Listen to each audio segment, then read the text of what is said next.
In the 90s, in an effort to become more energy efficient, people started building and designing homes to be really airtight, really energy efficient. The problem with that is that now these homes aren't breathing. All of these issues that we have inside the home are compounding because they have nowhere to go. Now we're just breathing in this toxic soup of chemicals and bacteria and mold and a whole range of issues. What percentage of homes in America have mold, hidden mold? I would say 100% of homes have mold.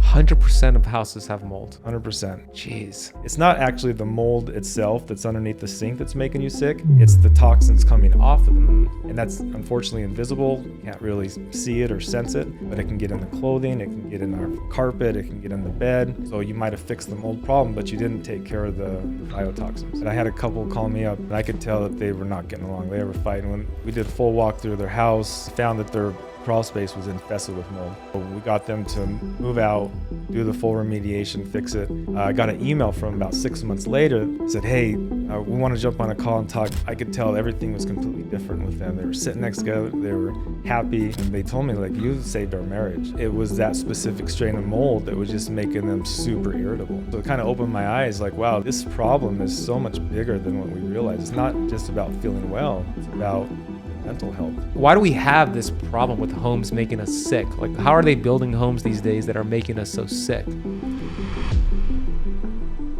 Ryan Blaser, welcome to the Keto Chem podcast, my friend. Thanks for having me.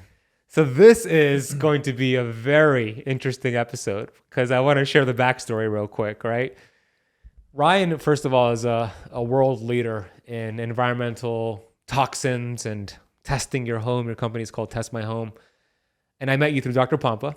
All right. We met at his conference. He uses you for a lot of his work. I've sent so many people to you.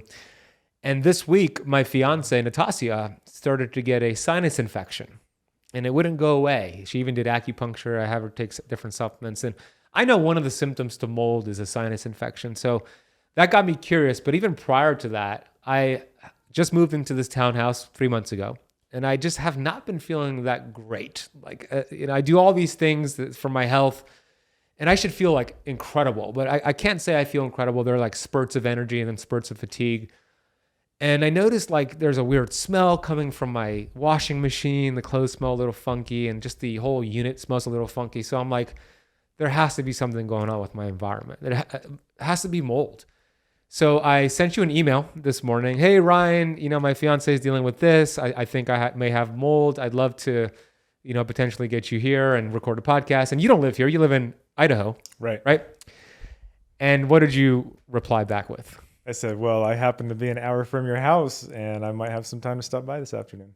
He happened to be an hour from my house. He was in West Palm Beach.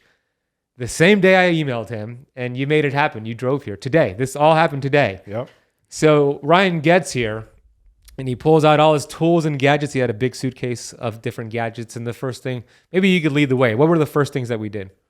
So first thing we want to do is find out a little history of the home. Let's talk about some of the leaks, some of the flooding, some of the issues that you're aware of. And you went through the house and kind of showed me. And then kind of based off of that, we go through the house looking for areas that we typically see mold. And sure enough, we found mold. So we looked at the AC. We have 2 AC units. We found mold. We found like this nasty bacteria that you showed me from the condensation. Yes. Looked disgusting. Mold potentially behind my refrigerator, mold in the toilets. Something you had me do, Ryan, was open up the toilet seat, and we opened up the toilet seat of a guest bathroom I haven't even looked at. Mold around the ring of the toilet, behind the toilet, like visible molds. And it was like, I get pissed off, and then I'm like, okay, this is good. I know I have a problem here. So we're going to talk all about this today and why this is such a big issue. And we're actually going to talk about what I'm going to do, actually living through this with my fiance. Our pets are being affected by this. So I just wanted to plant that seed. We're going to come back to that and talk about what I'm going to do. But let's go back now to you, Ryan, because your backstory is getting really sick with environmental toxins. So share your story and how you ended up being this environmental expert in my eyes. Yeah, so I've always been fascinated about how the environment affects our body, the things around us that are outside of our skin, but more so the indoor environment. I like to think of the house as our second skin. Right? We have the environment of our cells, we have the environment of our organs and our body, but we also have the environment of our home. And in that home, we can have a whole range of different contaminants that are affecting us negatively. We can also have things that are affecting us positively. So the first part of my career during my 20s, I had a company, we were designing and building nightclubs in Scottsdale, Arizona. Interesting. And we became known for really stimulating the body with lights and colors and sound and acoustics, videos, anything that we could do to stimulate the body to enhance your experience. We became pretty proficient at that. But I quickly learned there's a dark side to the environment. I was living in a house that I found out later had mold in it. It was making me very sick. At the same time, I was also restoring this old vehicle, an old Scout, and I was sanding it down to redo it, and I wasn't wearing the proper mask, and I got lead poisoning. So that, and then a stressful relationship at the time, kind of my perfect storm, made me very sick. So I realized, there's a dark side to this environment as well, and these things can really negatively impact our health. And so kind of shifted my focus and my business into creating healthy homes for people, going into people's homes, finding out these problems, identifying them, helping them get rid of them, and then optimizing the home for make it as healthy as possible. When you say you got really sick, what were you dealing with? My symptoms, I couldn't keep food down. My body started to become sensitive to different foods. I was rejecting food. I just couldn't keep my food down. I was fatigued, brain fog really bad. I ended up ultimately having to move out of the house and live with my mom. And I had two daughters at the time, and she was helping me take care of her. It was really bad. Oh my gosh. So we all live in a house. We all live in an apartment. We all live inside. I want you to explain what are the problems? Why do we have this problem with homes making us sick? Like, how are they building homes these days that are making us so sick? There's a couple of reasons. One is that we're using building materials that are pretty toxic. A lot of the things inside of our home are synthetic. The chemicals that we're using, the lighting that we're using a lot of technology now, so we're getting a lot of effect from EMF.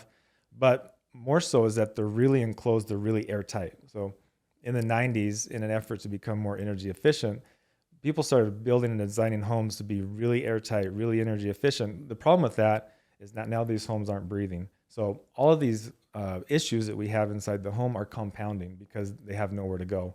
And so now we're just breathing in this toxic soup of chemicals and bacteria and mold and a whole range of issues. Jeez. And that's what I'm dealing with right now, isn't it? Let's focus on mold. And this podcast, by the way, is impromptu, right? It was like, we got to sit down and record a podcast about what you discovered at my townhouse here. And that's why we're doing this. As you can see, I'm not dressed like I usually am. I'm usually in nicer clothes, but we had to do this podcast and we made it happen. Mold, something that is so insidious, so disgusting. Explain the problem with mold and what it does when it's inside of our body. So mold, in a defense to claim its territory, puts off what's called mycotoxins.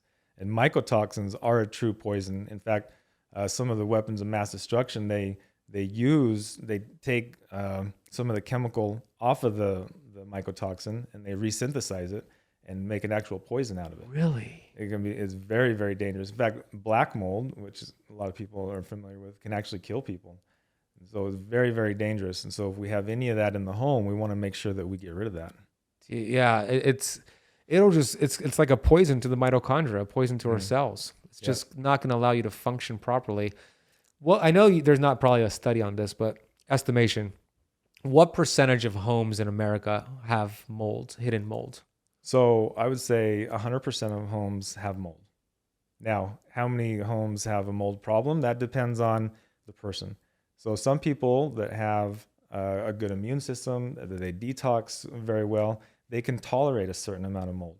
But when you start adding on poor diet, lack of exercise, stress, and other toxins in the home, it's just too much for the body, and the body starts to push back. And that's when we start to see the symptoms come. 100% of houses have mold. 100%, yes. Jeez. And we were just talking about this. This is why it would explain, like, a family of four. Let's say the wife is really sick and they suspect it's mold, but the other three are super healthy, or not super healthy, but they just don't have as many symptoms at that moment. and they're thinking it can't be mold because they're totally fine. And that's because they have a different stress bucket and this person is being impacted. They probably have some other stressors going on.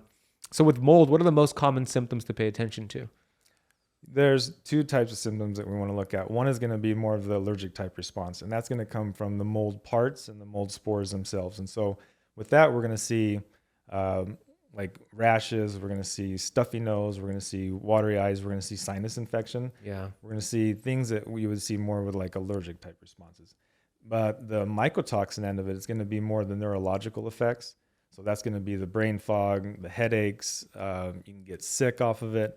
You can have gastrointestinal problems, can't keep food down. But more so is that it's going to push the body into a response where it says it's too much. I'm overloaded, I'm toxic, and then your body's going to start breaking down at its weakest point. So it can be a whole range of different things. It just kind of depends on what's the weakest link in your body. And that's where it's going to start manifesting. Yeah, I also have seen like frequent urination being a thing. And we talked about this earlier. When I first 2018, when I first met Dr. Pompa, he said, "Don't get offended, but you have mold eyes." And I'm like, "What the hell are mold eyes?" And he goes, "Like it's those hollow eyes." And I discovered at that time I was living in a moldy home. And you know what? Fast forward to now, I kind of feel like I have the mold eyes back. Mm-hmm. What a nasty, insidious thing mold is, and what are the common ways that people go about mold that are wrong, that doesn't actually get to the cause of it and remove it the right way? What are the wrong ways to do it? I think the biggest thing I see, if someone has a leak or a flood, or let's say the water heater breaks and they dry it up. But what they don't do is they don't open up the walls. And the problem with that is that the walls will maintain that moisture content. And all it takes is about 48 hours for mold to start growing. And so if you had a situation in your home where a flood and you had water coming through and it was coming through the skylight, or you seen it running down through the windows, the walls, and you just dried it up on the outside, but you didn't take care of the inside. The problem is now that moisture content in there can last for months, and that whole time it's going to be growing mold and it's going to be releasing the mycotoxins in the air.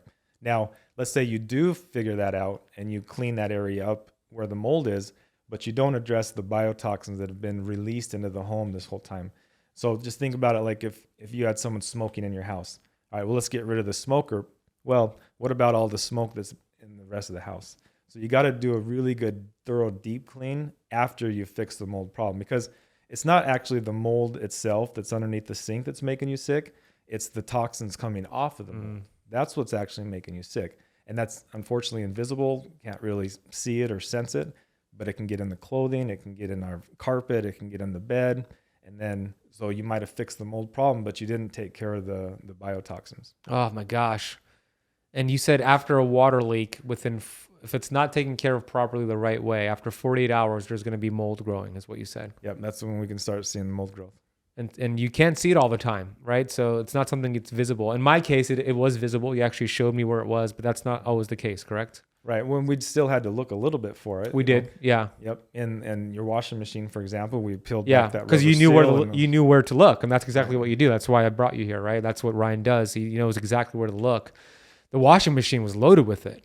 I told you I'm not going to wash my clothes anymore. I'm going to get it outsourced. Like, it's all over my clothes. Our bed sheets, we're breathing it in. Like, I work from home. Like, I'm here all the time. Like, we're here right now breathing it in, right? You even got, what did you get from breathing that in? Got a little itchy throat. Itchy throat, yeah. Like it affected you like right then in that moment. Yep.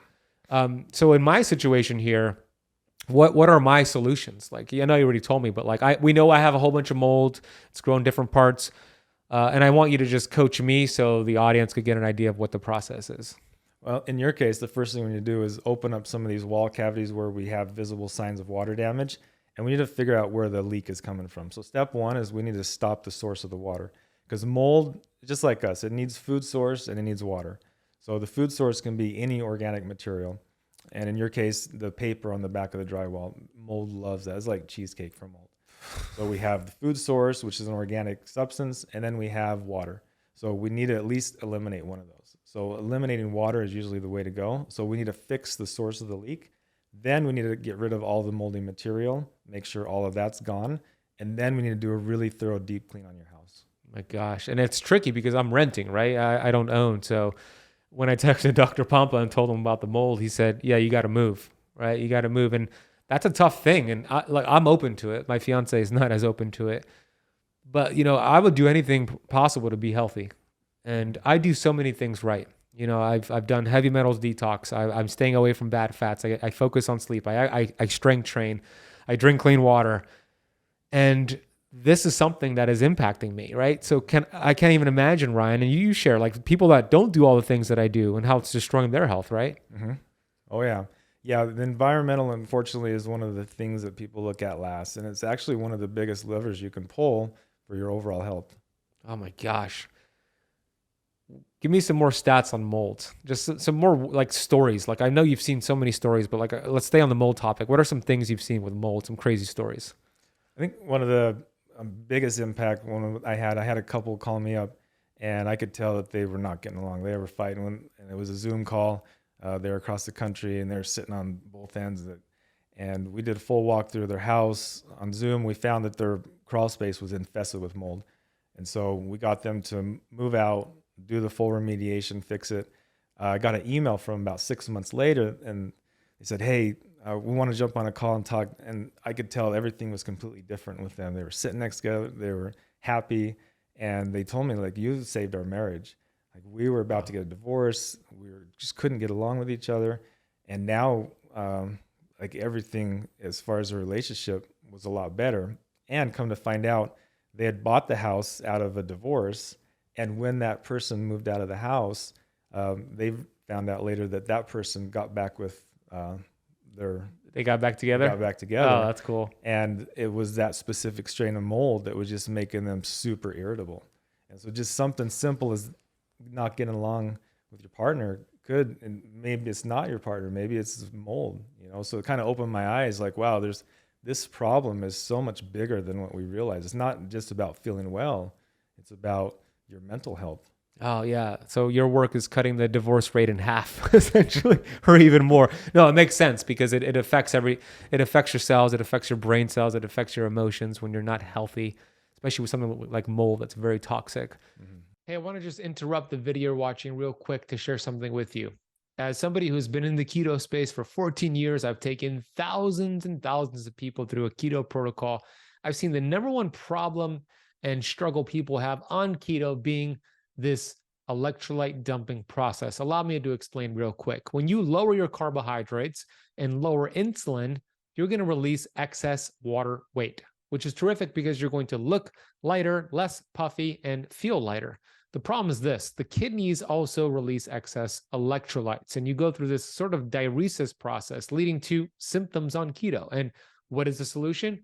Keeping your electrolytes up. And when I talk about electrolytes, there are good ones out there. Then there are optimal, incredible products. The one that I use is from Upgraded Charge. One of the reasons why I love this product is that it has a unique proprietary blend of nanoparticles that have the ability to get into your cells, which is for maximum absorption. It contains magnesium, zinc, sodium, and potassium, and it tastes pretty good. Kind of tastes like a non-alcoholic margarita, and the flavor comes from the lemon peel. Simply use this by adding it to your water or sparkling water and get your electrolytes up. Replenish them. This is key to feeling incredible on keto. Upgraded Formulas has hooked you all up with a sweet deal to get their Upgraded Charge or any of their amazing products at 15% off. All you need to do is head over to upgradedformulas.com and use the coupon code KETOCAMP at checkout and get 15% off your entire order. I will drop a link for you with the coupon code in the notes down below. All right, let's get back to this video. What if the person who's watching and listening is saying, it's okay, I have a couple of air purifying machines in my house, I'm safe and protected? What would you say about that? I would say that's a good Band-Aid, but it's, again, like if you had someone in your house smoking a cigarette, yeah, we could put some air purifiers and it's going to reduce the load, but ultimately you want to get rid of the source. Yeah, and I haven't decided what I'm going to do yet, because one option is, okay, we follow your instructions and get somebody to find the source. You said number one, right? Stop the source. We think that it might be coming from the rooftop, right? Mm-hmm. I believe. And then do the proper remediation. And then, potentially you could continue living here. Or I could say, I just don't want to live here anymore. I just want to find a place that's clean, because my situation is a little unique because you also had a different meter. What was that meter called? So that was a gas air quality meter. Yeah, explain what you were doing with that, because we discovered other things as well. Yeah, so after we kind of went through the whole mold thing, we pulled out air quality tools, and what we found out at your house, again, airtight, so the CO2 levels were really high. So we breathe out CO2. They were 4 or 5 times higher than what we want to see. Now, the solution of that typically is open up the windows and let's get some fresh air in. Well, you live here in Florida, so we have one problem with that: high humidity. We don't want to bring in a whole bunch of extra moisture into the house, have it condensate and feed more mold. But you have another unique situation where you have hydrogen sulfide coming from the swamp out back at pretty high levels. So now if you were to open up doors and windows to get fresh air in, you're going to be introducing hydrogen sulfide and a whole lot of humidity. So I'm screwed. So you kind of have a tough situation. Yeah, my air quality outside is bad, inside is bad. Move. That's why Dr. Palma said to move. The machine that you used tested different. It tested for VOCs too, and we saw a high count. And we were walking around with that machine, and we discovered something. Yes. What did we discover? So, because you have a mosquito problem. Yes. Your fiance was spraying a lot of. Mosquito repellent bug spray that I kept telling her her to stop using because it's toxic. But yeah, had toxic chemicals in it, and that was registering pretty high on the meter. I sprayed the bug spray in the sink, and then I put your meter next to it because you were downstairs when I did this, and it went up over 8,000, bro. It skyrocketed, right? So that's going in the that's getting discarded. You also tested for VOCs. Formaldehyde was something that I tested for as well. I think I was okay with that. You're okay with that, yeah. And then particulates, you said. I was okay with that too. What are particulates? What are we testing there? So particulates are particles in the air, small particles that we can't see. It's typically what makes up dust. So if you have dust that accumulates in your house, more likely you have a high particulate load because that's where it comes from. Now, when we analyze what's in dust, we find some scary things. It's primarily made up of dead skin cells, insect parts, insect feces, mold spores, bacteria, broken down foams and fibers, pesticides, a whole range of different things that we don't really want to breathe in. Jeez. So I was okay with that, thank God. Yeah, because you have air filters going on. And so yeah. The air that you had was clean as far as particles go. Yeah, so at least I got something right there. By the way, if you're watching on YouTube, we're going to share a video of that we recorded earlier with that machine and testing the air quality outside. So this was for me then. Yeah. Sometimes they get a little weird about stuff like that. That is nasty. Yeah. Bacteria and mold on the coils. And the problem is this is your lungs of your house. All your air is going through this. You can see all the condensation. I see it. Mm-hmm. Is the condensation happening because something's faulty here with the AC unit? No, condensation is just because on off. The on off. Yep. So keep it on versus auto. I had it on auto, kept turning it on and off. Yeah, because the problem is just like if you had a cold drink out in summertime, that moisture is going to condensate to cold. Right. So since we have cold coils here, warm moist air is going to hit this. It's going to condensate on these lines. Now in a perfect world, it all drains out to this pan. The pan drains down and goes up to your drain. Now, if one of these systems isn't working properly and we start collecting water, then we get what we see here. We get the bacterial growth because we have stagnant water. Oh. Let me know. I will. So what do you have here, Ryan? What is that? The main thing we want to address in the air quality is the particles. What particulates do we have in the air? And that's going to be your dead skin cells, your dust mites, your mold spores, your bacteria. Pet dander. Oh, he didn't like that. But then the other thing we have is gases, which is going to be how much fresh air do we have? Carbon dioxide, carbon monoxide. So we just looked at that. Sulfide. Yeah, so we just looked at that and we saw chemicals. That there's too much carbon dioxide. Yep, and that's from us breathing. That means we're not getting enough. You have a really nice home that's airtight. Yeah. Unfortunately, it's not breathing. Like most homes in the U.S. Like most homes. So it's like if all was just sitting around breathing into a plastic bag. Yeah, that's not good. Doing. And now, then VOC, the chemical we found, the source was coming from bug spray. Bug spray. Yep. It shot up to 8,000 when I sprayed it. Just by using that. Now the problem, typically we would say, okay, let's open the door and let's bring fresh air in. Correct. And then when I opened this, you noticed a smell. And what was that smell? That's hydrogen sulfide. Which smells like sewer, by the way. It smells like rotten eggs. Rotten eggs. So that's coming from the mangroves back here. So now we try to open up And you can watch the hydrogen sulfide numbers start to creep up. And that should be 0, right? Should be 0, yeah. What is that doing to us if we breathe that in every day? I mean, it can make us nausea, headache, fatigue. It's just wearing us down. It's just another toxin the body has to deal with, huh? With everything else going on. Another stressor. You talk about removing the source. Yeah, that's a source. That's the source. Yeah. So get rid of the mangroves is what you're saying. This is a tough situation that you're in, honestly. Yeah. So I'm renting here. And figuring out if I got to leave this place and do what I can, because we could take care of the inside, right? Yes. I can't take care of this back here. Do much with the outside. All right. So that's what we're figuring out. So more to come on this. All right. What are we doing here, Ryan? So now we're going to test the EMF levels throughout your house. We're going to do magnetic levels, which comes from the power grid or motors, and then we're going to test radio frequency, which comes from all our devices. So right here at your desk, where you sit, the magnetic levels are 0.4, 0.5. We want to be 0.2. So it's about double that. Yeah, and then about 120,000. We want for that radio frequency. We want that at 10. At 10, so it's a lot more than that. I wonder if I turn this off. It's going to be the router. Oh, it's the router? Yeah. So it's that. Yeah, watch this. Yeah. Oh, wow, 13,000. No, one. Oh, wait. 6 million. 2 million right there. 2 million. Yeah. Jeez. Yeah. So that needs to get out of here. Yep. I can't be sitting next to that. Where's the best place to put this thing? As far away from where you're sitting as possible. Okay. Yeah. Anything else that we need to look at here? No, that's the main thing here. That's going to be the main thing. You got a little bit of stuff coming from the Bluetooth, but when these are off, it's not affecting you. That's really the main thing. Okay, there you go.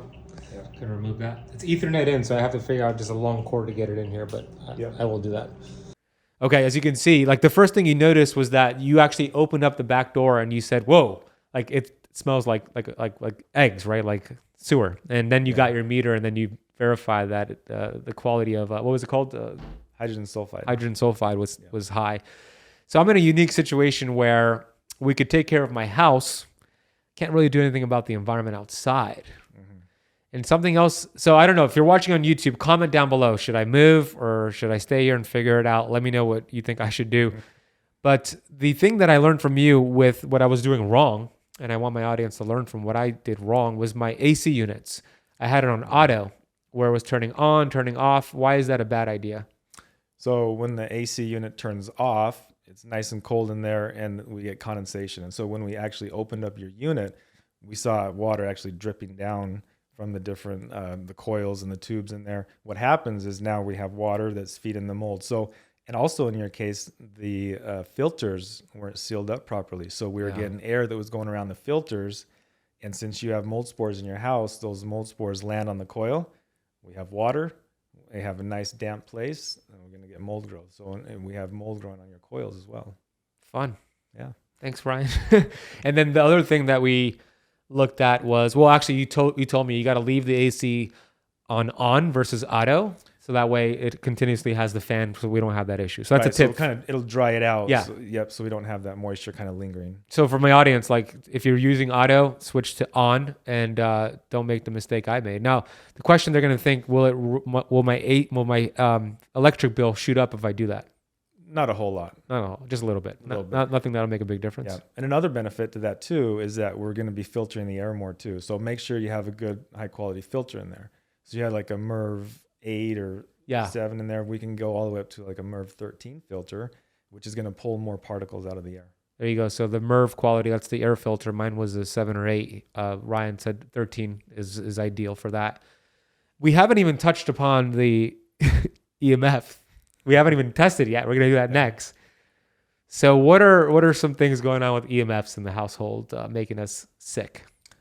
So like someone like you that works from home, you have all your technology here. You have the wireless router. You have wireless keyboard and mouse. And then if you have wireless headphones or like AirPods, all these things that are really close proximity to the body for long amounts of time are going to give high exposure rates.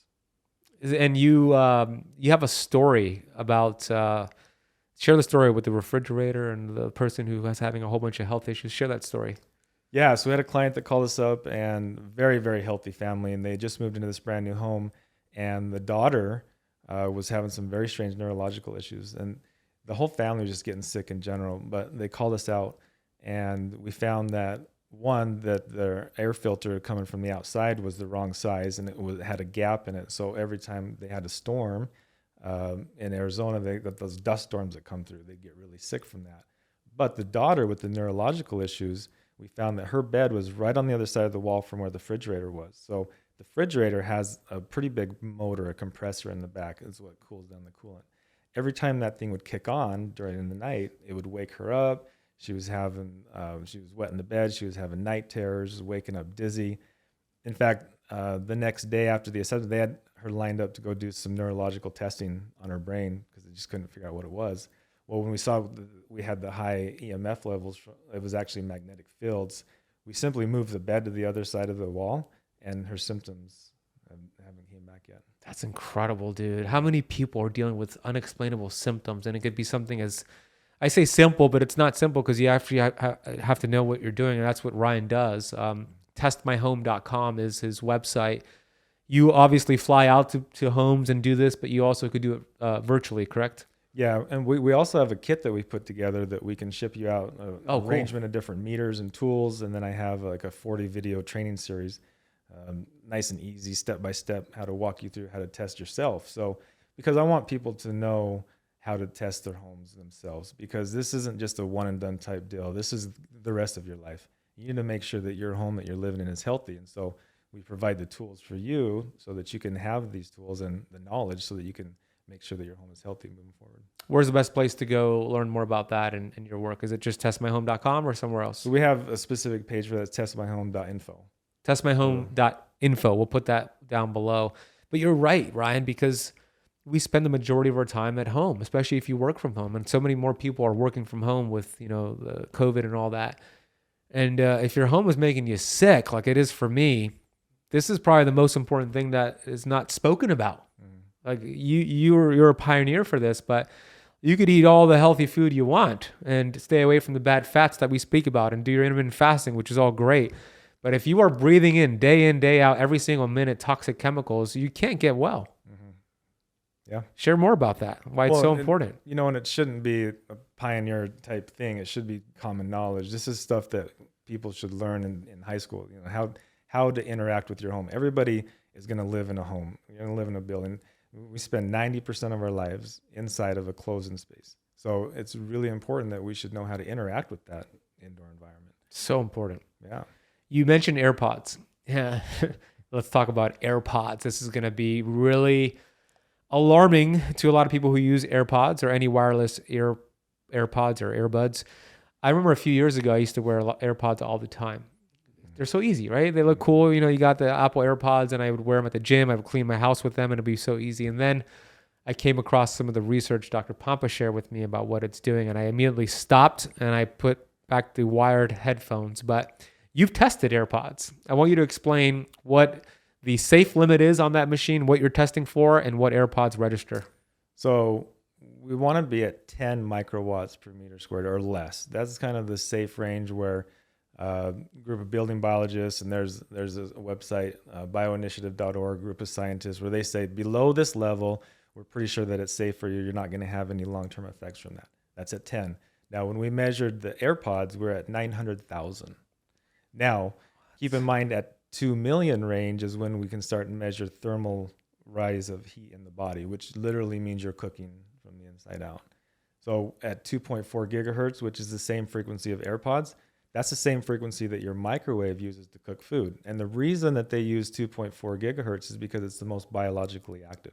It reacts with the water molecules and vibrates them so violently that it heats up your food. Now, unfortunately or fortunately, we're made up a majority of water. Yeah. So when we are exposing ourselves to these frequencies, we're causing a big interaction with the body.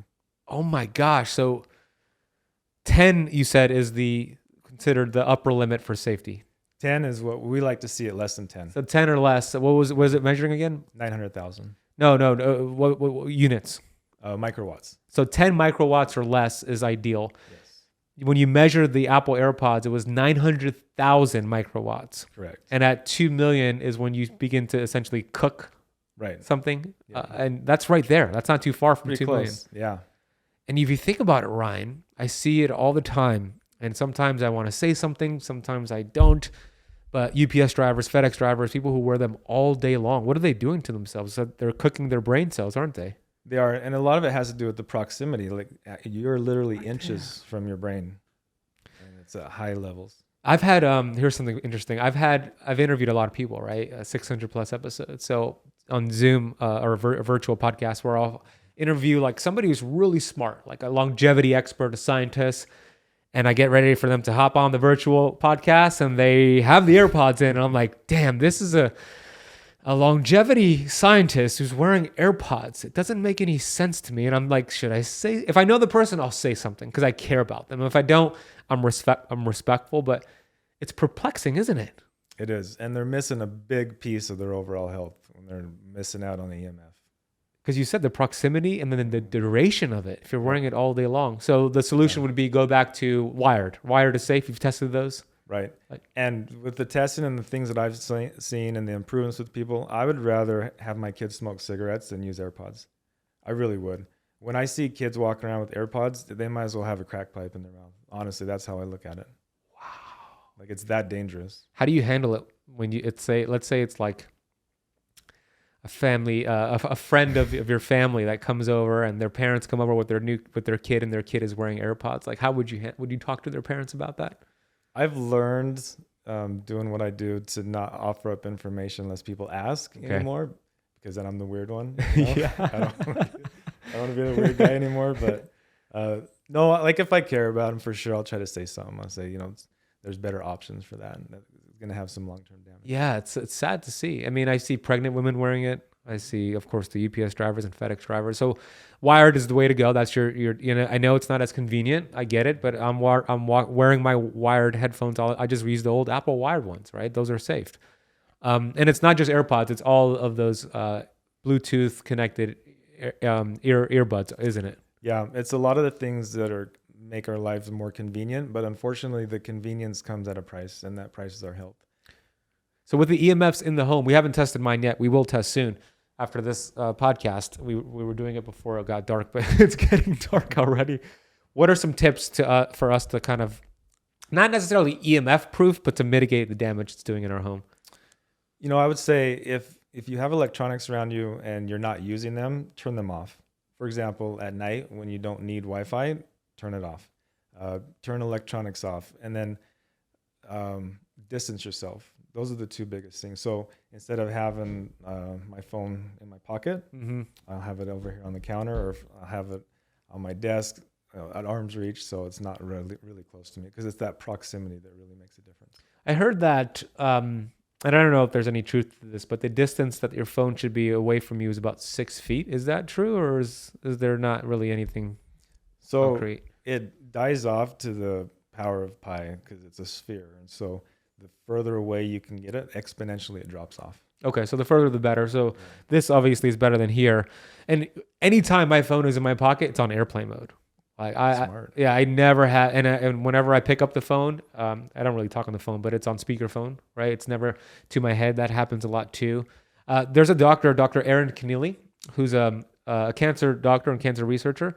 And I've interviewed her, and I asked her about the problem with glioblastoma these days, right? Brain cancer, and how it's rising over and over and over. And I do think there's a high correlation to like AirPods and all that, but also putting the phone to the head. And she told me that back in the 80s, when she opened up her clinic, it was rare to see glioblastoma, brain cancer. She saw it only in these executive males who had those big brick phones. Now she sees it on a weekly basis in 21-year-olds, teenagers, and she could only believe that it's from our phones, that it's actually causing cancer in the brain. Yep. You believe that? Absolutely. You agree with that? Yeah. 100%. So you said turn your router off at night. Great tip. Distance yourself from EMFs. Great tip. Anything else there that we should be aware of with what about like smart meters and smart fridges and all those smart new technologies that are making things convenient for us? Hardwire as many of the things as you can. Smart meters, that's an interesting one, because you get online and there's a big scare about smart meters. But from my testing, It's the smart meter is usually not the thing that's really affecting people. It's on the outside of your house. Now, unless your bed is maybe right on the other side of the wall, you could be getting some exposure from that. But it's the devices that are around you the most. It's the devices that are in your laptop, your cell phone, the AirPods, the router.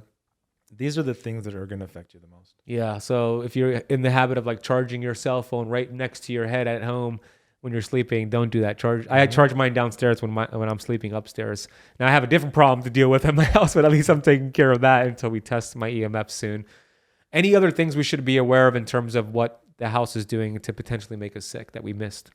The chemicals that we're bringing into our house, like we found with the bug spray, but just the cosmetics that we're putting on our body, that we're actually putting on our skin, the personal care products, the cleaning supplies, and then what we're washing our clothes in, the laundry detergent. This is next to our body 24/7, the sheets that we're laying in. Make sure that all of this stuff is non-toxic and fragrance-free. And you can go on the EWG website. You can vet some of these products.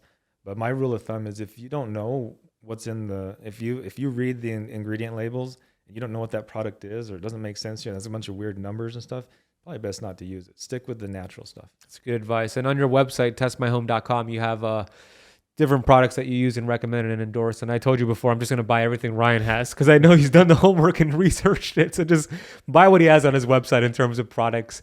But you're right. And what about our shoes? And let's say we walk outside on a field that has been sprayed with glyphosate and different things out there like poop from dogs.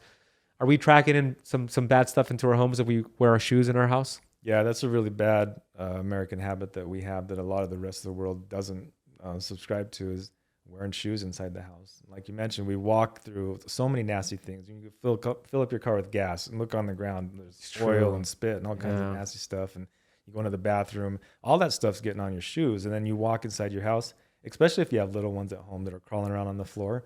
They're getting that right inside their body. So take off your shoes. Take off your shoes. Yeah, do not wear outside shoes in your house. You did that here when you came here. Yeah. Yeah, thank you. Just a habit. Yeah, no, I appreciate that. That's something that I want to get better at, because sometimes I'll walk back home from walking my dog Ziggy, and I'll like walk over there, then take off my shoes instead of doing it at the front. So I'm gonna make sure I do that. You built a house in Idaho, your house, which is like this super healthy house. And you were just showing me a video that Kyle, our mutual friend, Kyle Got Camera on YouTube, did a great video where he flew out to your house and explained what you guys did at your home to kind of showcase what you've done there. Yeah, we just kind of went through all the upgrades and the things we've done to optimize our house. You know, of course, first thing is getting rid of all the bad stuff, but then all the cool, fun stuff that we put into the house. The water filtration systems, the air filtration systems, the circadian rhythm lighting. We have kill switches that turn off the power at night for our sleeping areas. That's cool. The office is all hardwired. There's a whole range of different things you can do to really optimize your home, which in turn optimizes your health. That's so cool. Yeah, the video is awesome. Go watch it. We'll actually link it down below because it deserves a lot of views. It's a really well done video. If you're going to build a house and you want to do it the right way, just model what Ryan has done at his home. Or if you want to upgrade your current home and make it a healthy home, watch the video. It's on Kyle Got Camera's YouTube channel. We'll also link it down below. I want to close here on a couple things. I know there's somebody watching and listening who's like, what's the point of, like, my house is making me sick now? Come on, guys. I'm taking these supplements. Ben, I'm following you. I'm doing keto and I'm doing carnivore and intermittent fasting. I'm doing all these things. Now you're telling me that I'm doomed because my house is killing me. How would you inspire that person to figure this out? And this is a big missing piece to the puzzle here. I think there's a lot of really easy things you can do that don't take a lot of effort that really you're going to get a lot of big impact from. And a lot of it comes down to, do you want more energy? Do you want more brain clarity? Do you want to live long? Do you want to not potentially have to deal with cancer down the road? These are all big things for me that I see with my clients that didn't think about this kind of stuff. And now I go into their homes later after they already have cancer. They already are really sick, and now they can't go to work or they can't play with their kids. And now we have to backtrack. And now, yeah, they might have been doing the diet, they're doing the fitness, and they're doing the mental care, but they didn't pay attention to the environmental issues. And now their body is overloaded with toxins. And now we have to get them on a detox protocol and reverse a lot of that. And so if you can do this proactively, it's going to save you a lot of trouble in the long run. Yeah, well, I mentioned that Einstein quote, right? Intellectuals solve problems, geniuses prevent them. So Ryan says something really important there. If you're feeling overwhelmed, because I imagine you are. Look, I feel overwhelmed, and because this is happening to me, but I'm also, I'm committed to getting healthy, so I will make sure I do whatever it takes, and I hope you all have the same mindset. But you said something really important there. Start with the low barrier items, the low hanging fruit. Maybe it's you turn off your Wi-Fi at night. Maybe it is you take off your shoes before you walk into the bedroom. Maybe it's getting a nice filter, air filter for your home. Maybe it's putting your AC on auto instead of on instead of auto, right? Start there, see if you're getting better, and if you probably will, and then go from there and start getting the more aggressive items. Is that a fair way to put it? Yeah, another thing you can do too is how do you feel outside of your home? When you go to the beach, when you go hiking in the mountains, when you go out to the lake, do you feel better? If you do, that's probably a sign that there's something in your house that's causing that. Of course, I do. mean, it's good. If it feels good to go do that stuff and get outside anyways, but there's a reason that you feel good. Yeah, I definitely notice a difference personally. Yeah, you're right. Now that I think about it, it's like the last couple months I've been having trouble focusing. I guess we could call it brain fog. I guess we could call it ADHD. But I'm a reader, right? You see all the books behind me, and Sundays and the weekends are my day of like reading all day. And I've lately been having trouble staying focused on a book and like being engaged with the book, where I just find myself distraction and not being able to retain information as closely as possible. And that obviously is mold related, isn't it? It is. Yep. Wow. Yeah. So if that's, happening to me, it's what it's doing to other people. Yeah. And I tell people too, like if you can get an extra hour or two of productive work out of your day, is that worth it to you? I mean, can you put a price on that? If you're more time to spend with your kids, with your spouse, more time to have a side business. A lot of people, they get home, they're so tired, they just want to sit on the couch. Yeah. They want to turn on TV. They want to scroll through Instagram. If you had that extra brain power, extra energy, what could you do with your life? Think about the possibilities with that. Well, is that worth it? Yeah. Yes, it's worth it. I'm super excited for my possibilities because, I already feel like I'm doing well with all that I'm doing, but take me out of this mold environment. Watch out, world, right? So I'm excited for myself personally. Thanks to Ryan. You're like the person you love to see and sometimes hate to hear, right? Yes. I want to take a quick break from the video you're watching to share something with you that has made a big difference with my health and the thousands and thousands of students that I teach all across the world. Now, this is a unique device that has been shown to help with skin health, sore muscles, wrinkles, psoriasis, eczema, scoliosis, migraines, sleep issues, arthritis, acne, scar tissue, wound healing, relaxation, and also boost testosterone levels. What am I talking about? What is this miracle drug? Well, it's not a miracle drug. It's red light therapy. As you can see here, this is called photobiomodulation. And I use this red light therapy device every single day. Not only do I use it, my fiance uses it. Our dogs and cats love it. And the device I have here is from Bon Charge. Bon Charge has a different range of big panels, small panels, from affordable to ones that are a little bit more money depending on how much you want. And I love this product. I feel so good. And it doesn't take a lot of time to get all these benefits. I simply take off my glasses, which is Bon Charge glasses, by the way, turn it on, and I have it running for 20 minutes once a day. And turn it on, and as you can see, I just leave it there on my desk as I work. 10, 20 minutes per day will suffice, and it makes a big difference. You're going to notice a big improvement with your skin health and all the things we mentioned earlier in just a matter of weeks. So if you want to get your hands on this Bon Charge red light device or get their big panels, they also have panels that you could take on the go that are more affordable, then head over to boncharge.com/ketocamp and use the coupon code KETOCAMP to get 15% off your red light device, or as a matter of fact, your entire order. Any product, you can get 15% off with that nice coupon code KETOCAMP. So whether it's these Bon Charge blue light blocking glasses, their sauna blanket, or any of their awesome products, use that coupon code KETOCAMP at checkout. We'll drop a link down below. Go check them out. They are awesome. And let's get back to today's video. Last question is around gratitude. I call it vitamin G. It's my favorite supplement in the world. It's just so incredible. I mean, we kind of did some gratitude here where we were playing some music and you were kind of in the flow state. But I want to ask you what you have vitamin G for today, Ryan. Man, I'm just thankful for my health. I'm thankful for the network and the community around me. I'm thankful to be a part of this community that is cares about health, that goes out and doesn't just say, let's just take a pill for this, that actually says, let's get to the root cause. Let's look at our diet. How can we optimize what the fuels we put in our body? How can we optimize our sleep? How can we optimize our fitness routine? How can we look at mental care, which is gratitude, which is a big one? What can we be thankful for? And really, those people that are doing that right now, I think, are making a big difference in the world, and it's really cool to be a part of that. Yeah, super cool, bro. I love our community. Is there anything that you want to make sure you share before we wrap this up that we might have missed? I don't know. I think we covered a lot. I think we did too. Yeah. And I'll let you know what I do with my house. We're going to test the EMFs now. But if it was up to me, I'd say I'm just moving out of this place. But, you know, the conversation with my fiance is a little bit different than what I would do. Ryan, share, again, your website, some resources for my audience to go check you out. Yeah, testmyhome.com is our website. We have a good Instagram channel where we post a lot of good stuff. It's at testmyhome. Testmyhome.info for our remote testing kit. So if you want to learn about it yourself and get the tools, that's a good resource. Everybody check that out. We're going to put it down below in the notes. Ryan is the person I send everybody to. You know, if I suspect somebody has an environmental issue, mold or whatever it is, go to testmyhome.com. Go to testmyhome.com. Like, you are the number one resource. So everybody, this is so valuable. Please share this with people you know. Share it with somebody who's having unexplainable symptoms. Share it with somebody you know who you walk into their house and you smell, it kind of smells moldy, but you don't want to tell them. Maybe they could listen to this interview and they could discover it for themselves.